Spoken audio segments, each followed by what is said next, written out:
Assalamualaikum warahmatullahi wabarakatuh. Ini adalah salah satu koleksi dari tambu lampot jambu air kami. Cukup subur dan juga rindang. Dan ini beberapa ranting membawa bunga. Nanti kami akan tunjukkan bunga yang dibawa oleh tanaman ini.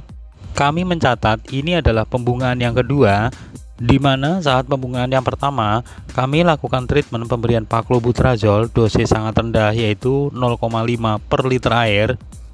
Lalu sekitar 4 mingguan tanaman tersebut mampu mengeluarkan bunga.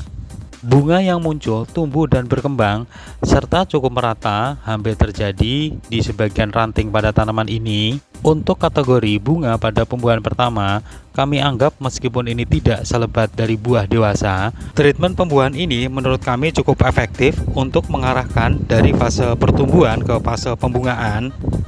Bunga yang dihasilkan juga tumbuh secara normal dari fase pembungaan, penyerbukan, bakal buah, buah dewasa, dan siap untuk dipanen. Ini merupakan kondisi buah yang saat itu siap untuk kami panen. Dompolan buah yang dihasilkan menurut kami cukup lebat. Meskipun memang ada sebagian buah yang mengalami kerontokan, kami anggap normal dan bisa terjadi pada semua jenis jambu air. Sekali lagi, treatment pembuahan yang kami lakukan adalah dengan pemberian dari Paclobutrazol. Paclobutrazol sendiri sebenarnya bukan zat untuk pembungaan, melainkan zat penghambat dan efek dari terhambatnya pertumbuhan tanaman. Energi yang seharusnya digunakan untuk tumbuh disimpan menjadi cadangan makanan. Cadangan makanan yang berlebih inilah yang membuat tanaman tersebut mengeluarkan bunga. Maka dengan demikian, pemberian Paclo merupakan salah satu treatment untuk pembuahan atau pembungaan. Namun penggunaan Paclobutrazol tidak disarankan untuk digunakan secara terus-menerus. Artinya pembungaan periode selanjutnya, hindari pembuahan tanaman dengan menggunakan Paclobutrazol. Berikan jarak minimal 2 kali pembuahan jika ingin memberikan Paclo kembali. Hal ini dikarenakan kinerja dari Paclobutrazol itu memblokir hormon giberelin yang ada pada tanaman. Ketika giberelin tidak aktif, maka tanaman akan tidak tumbuh atau tidak terjadi pembelahan sel. Efeknya adalah tanaman menjadi kerdil, tidak subur dan terlihat kurus. Tunas baru yang keluar cukup minim, pertumbuhan terganggu. Bahkan ketika kami melakukan cangkok, perakaran tidak kunjung keluar. Artinya pembelahan sel pada bagian akar juga terganggu.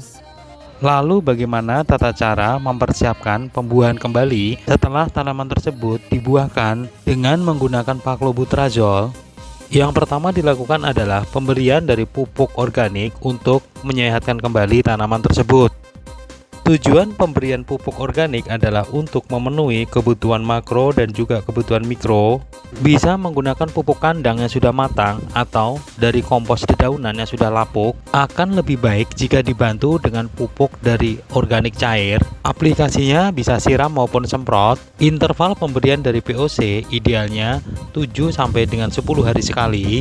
Perawatan selanjutnya adalah pemberian dari pupuk kimia dengan kandungan unsur hara makro primer dan juga makro sekunder. Untuk makro primer bisa menggunakan pupuk NPK, sementara makro sekunder bisa menggunakan pupuk dengan kandungan unsur hara kalsium, magnesium, dan juga sulfur. Pemberian pupuk kimia idealnya 3 bulan setelah diberikan pupuk organik. Setelah diberikan dengan pupuk organik dan juga pupuk kimia, biasanya 1 atau sampai dengan 2 bulan tanaman akan kembali subur. Perawatan selanjutnya adalah pemangkasan, dan ini merupakan perawatan yang tidak kalah penting. Pangkas tunas-tunas air yang muncul di pertengahan batang dan juga batang yang sudah tidak aktif. Tujuan pemangkasan adalah untuk meregenerasi cabang yang sudah tidak aktif dan juga memangkas tunas-tunas air yang tumbuh liar di pertengahan batang sehingga tidak terjadi kompetisi nutrisi. Lanjut ke treatment selanjutnya, yaitu pemberian pupuk pembuahan. Seperti yang kami sampaikan di awal, pembuahan kedua jangan menggunakan Paclobutrazol kembali. Metode pembuahan bisa menggunakan pemupukan dengan kadar unsur hara P dan K yang tinggi. Dalam hal ini kami menggunakan pupuk MKP, berikan secara siram dan juga semprot ke seluruh bagian tanaman. Interval pemberian bisa 10 hari sekali. Maka dalam waktu 30 hari biasanya tanaman akan merespon, yaitu akan keluar calon bunga yang secara kasat mata masih relatif kecil. Namun sebelum diberikan pupuk untuk pembuahan, Syarat-syarat tanaman untuk dibuahkan kembali sudah terpenuhi. Adapun syarat tanaman bisa dibuahkan kembali diantaranya, yang pertama pastikan tanaman sudah dalam keadaan subur. Kemudian syarat yang kedua adalah dominan dari daunnya itu daun tua, dan jika dua syarat tersebut terpenuhi, maka tanaman siap untuk dibuahkan kembali. Ini kami perlihatkan pembuahan kedua pada tanaman jambu air, dan kami tidak menggunakan paklobutrazol pada pembuahan yang kedua ini. Kami menggunakan metode pemupukan seperti yang kami jelaskan di awal. Bunga memang tidak serentak. Untuk bagian ini muncul lebih dulu dan saat ini sedang mekar bunga. Kemudian disusul dengan munculnya bunga di ranting yang lain. Bahkan ada bunga yang muncul lebih dulu dan saat ini sudah menjadi calon buah. Ini kami perlihatkan calon buah yang kami maksud.